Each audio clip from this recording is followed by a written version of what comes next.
Petey. You should have ran, Pete. You should have ran like they told you. But no. What's it gonna be, Pete? You like red? Or maybe green?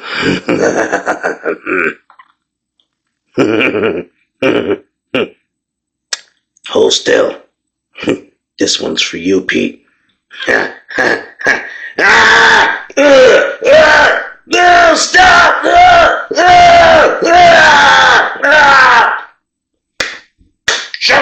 Shut up, Pete! Shut up, Pete!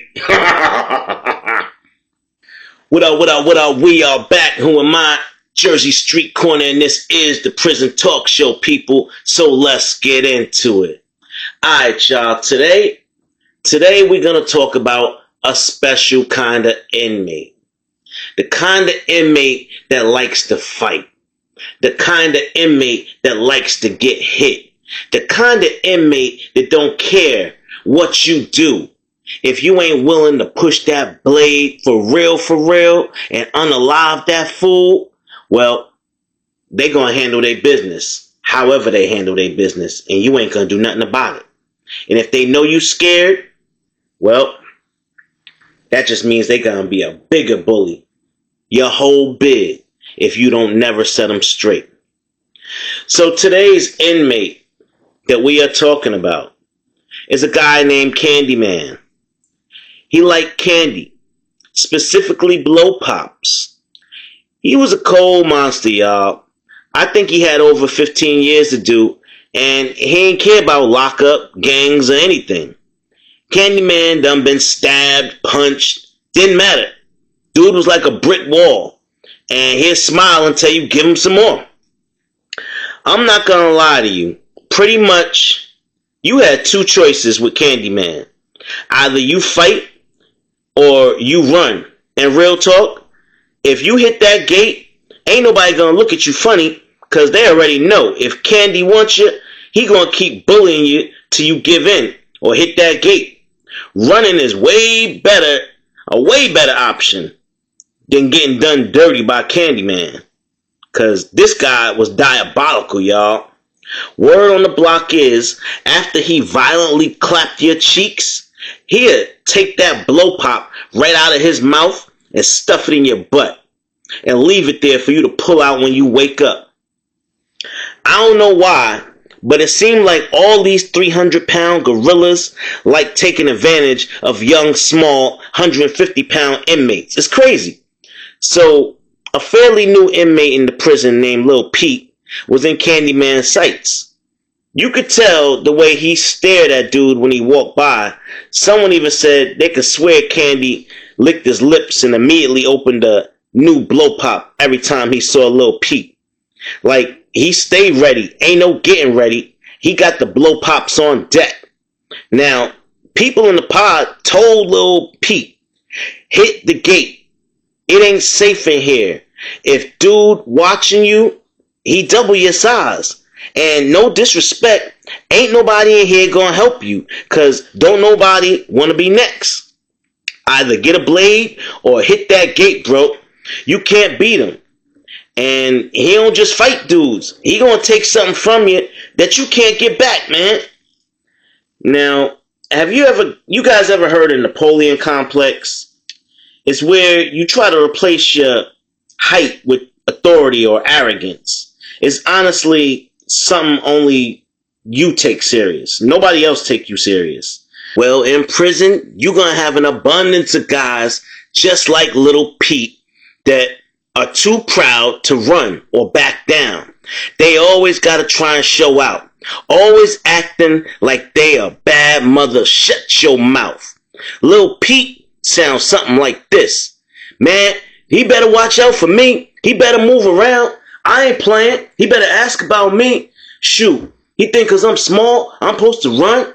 Nah, man, nah. Ain't nothing happening over here. I ain't never gonna be nobody's boyfriend. Nah. I ain't trying to hear none of that. Man, y'all could go ahead and miss me with all of that, man. Y'all ain't no scary punk. What y'all thought it was?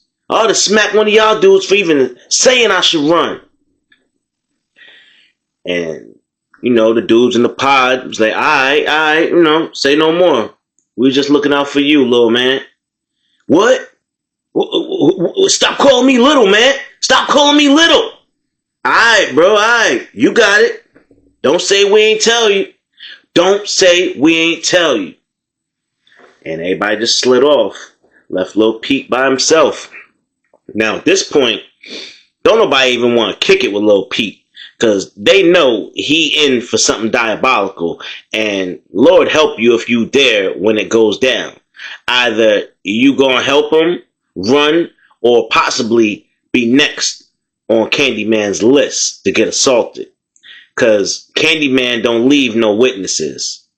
So if you dare, you gonna be part of the festivities. Now, normally any smart person would say, nah, I'm hitting that gate. If you know somebody that's double your size is going to try and take your manhood, you're not going to test it, are you? You're going to hit that gate and think about it later, man. They could talk about me all they want to. I go to lockup. I don't even care. At least my booty hole be safe. But once it happened, it happened. And you can't do nothing about it. So my advice to you YNs going into the prison system or maybe doing things that could get you put in the prison system, think about that before it happens. I don't know, maybe y'all should start lifting weights or something instead of lifting them hammers. Get yourself in shape and ready for that battle, for that war. Because if you go to the prison system, well, if you a little too small, you might have to defend your manhood. And what you gonna do? You gonna scrap? Or you gonna run? What can you do? When you 150 pounds and a 350-pound gorilla grab you by your neck and hold you down and tell you, make one move and I'll unalive you. And he pull that blow pop out on you. What you gonna do? I tell you what you're gonna do. You're gonna sit there and cry. You're gonna sit there and say, my mama told me it'd be days like this. Oh, my mama told me I gotta get off that block. Yeah, that's exactly what you're gonna do. Because when one of these booty monsters come for you, your story changes. You start thinking about singing.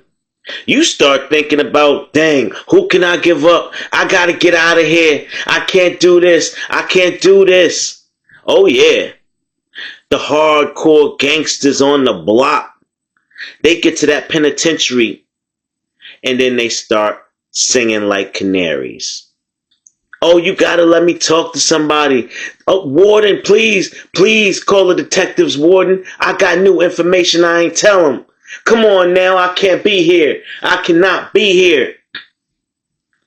Have you ever heard a grown man beg to go to lockup because he's so scared? He's scared for his life. He's scared for his manhood that he does not want a chance walking around in population. Because I've already told y'all the many places that things like that can go down. Under the steps, in closets, in little hidden hallways. Yeah, y'all. And with some of the corrupt CEO's assistants, well, a lot of these booty bandits, they got their things mapped out tight. You could tell on them all you want to. It's only going to get you locked up, not them. Let me take another minute and debunk another stupid myth that people seem to think about prison. So, you ever hear people say, when you go to prison, stay to yourself, keep your head down and stay low, da-da-da-da-da. That's BS, y'all. Let me tell you something. First of all, there is no staying to yourself in prison. You're going to be in a cell with somebody, more than likely, unless you're on a level 5 max and you're in a single cell. Or you're in lockup for something and you're in a single cell. But even in lockup, a lot of times you get a cellmate. Now, staying to yourself is kind of bad for many reasons, because whether you in a gang or you just get together with neutrons and kick it a day or whatever, and that's just not your gang, but that's your little peoples that you be with or whatever. But it is almost impossible. If you say that you're gonna go and be by yourself, that means you're gonna sit by yourself in the mess hall, you're gonna sit by yourself in the day room, or you're not gonna leave your cell, or you're not gonna talk to nobody. First of all, you'll go crazy. You need that interaction, depending on how much time you got, even if it's for a 1 year sentence. You can't sit there and not deal with people. You will go crazy without that interaction, even if you're making phone calls home. But it's just inevitable. Every interaction that you have in the prison, whether it be at mess hall to get your food, whether it be the line for the microwave, line for the phone, line for the shower, any and everything, people will force you to talk, even if you don't want to. Now, excuse me, and I know because I tried it. I tried not to talk to people that I didn't know. I didn't want to deal with nobody, make no new friends and nothing like that. Until you actually find the people that you do know, that you can trust, you still have to mingle, I'll say, and make your presence known. Don't be the guy in the corner that ain't nobody willing to back up. Because if things hit the fan, would you rather have two dudes that think you a solid guy ready to back you up, or nobody? What you think? Now, if you get into it with a gang or some other inmates that do have people in there willing to back them up, you get stomped out just off GP, because obviously you ain't got nobody's respect in the pod. So what Lil Pete is doing is a big no-no. Pete is walking around acting like he don't need nobody when the guys already tried to let him know, hey, listen, man, we just looking out for you. This dude got bad intentions towards you. He's going around the pod, and we just trying to let you know before it get there. But, excuse me, y'all. Lil Petey, he ain't trying to hear none of it. So he moving around in the most dangerous places by himself. He going out to the yard by himself. He going to the shower by himself. He going to the library by himself. And all of these things that he's doing by himself, Candyman's watching. He sees all of it. And when Candy is sure that, yeah, ain't nobody jumping in to help him, they gonna let me have him. They just gonna let me have him. That's what it looked like. He ain't got nobody on his side. Well, y'all, I guess Lil Petey had to learn the hard way. And word on the block is Lil Petey made it real easy for Candyman. He went on into the shower by himself. Now he know he's supposed to have a lookout. You know you got somebody supposedly on you. Allegedly. However you want to say it. But if anybody ever gave me that threat, ain't no way in hell I'm going to the shower by myself. I got to have somebody watching that entrance to make sure nobody come in there. But not Lil Petey. Candyman walked up into that shower right on after Petey. And he stood there in the entranceway, blocking the door. And he just stood there in the cut watching him. And he could still see him around the corner a little bit. And he waited till Lil Petey took everything off, y'all. Which is another no-no that I guess nobody told them. Keep your boxers on in the prison shower. Well, let's just say Lil Petey, he met Candyman. And briefly, because he was only conscious for a few minutes. From what I'm hearing. Supposedly, Candyman knocked Petey out, proceeded to do what he always do, right there in that shower, leaned him up against the chair, humped him over the chair, and tore his cheeks up. And then, just like the rumor has it, he stuffed a red lollipop in his butt and left it there. Yep. And then he smacked the shit out of Lil Pete to wake him up. Bow! Wake up, Pete! Wake up! And then he just walked off, laughing. And supposedly, when Lil Pete finally gained full consciousness, and he woke up on that nasty shower floor that people done God knows what. The water spraying him all in his face, and he looking around like, how did I get here? What the heck happened? And as he's moving out of the water's way, he feels the water on his backside cold. And he's like, oh. He ain't know that he ain't have his pants on. So when he finally looks down and he's like, what the hell? And he's feeling around, and then he feels the stick poking out of there. And that's when he went to pulling it. And he pulled it, and he threw it on the floor. And he's looking, he's like, what the hell? What the hell? And he just pulled up his pants and left. Now, he came out and told this story because he had no idea what actually happened to him, y'all. He has no idea Candyman raped him in that shower. And nobody wanted to tell him what happened to him. But after he came out and told everybody about the lollipop incident, everybody already knew what happened to him, and they still didn't tell him because he didn't want to listen. So they just said, bump it. He'll figure it out. Maybe later on when the shock wears off, he'll figure things out. Meaning he probably was going to be in some pain from that incident. Well, I guess Lil Pete never figured it out, y'all.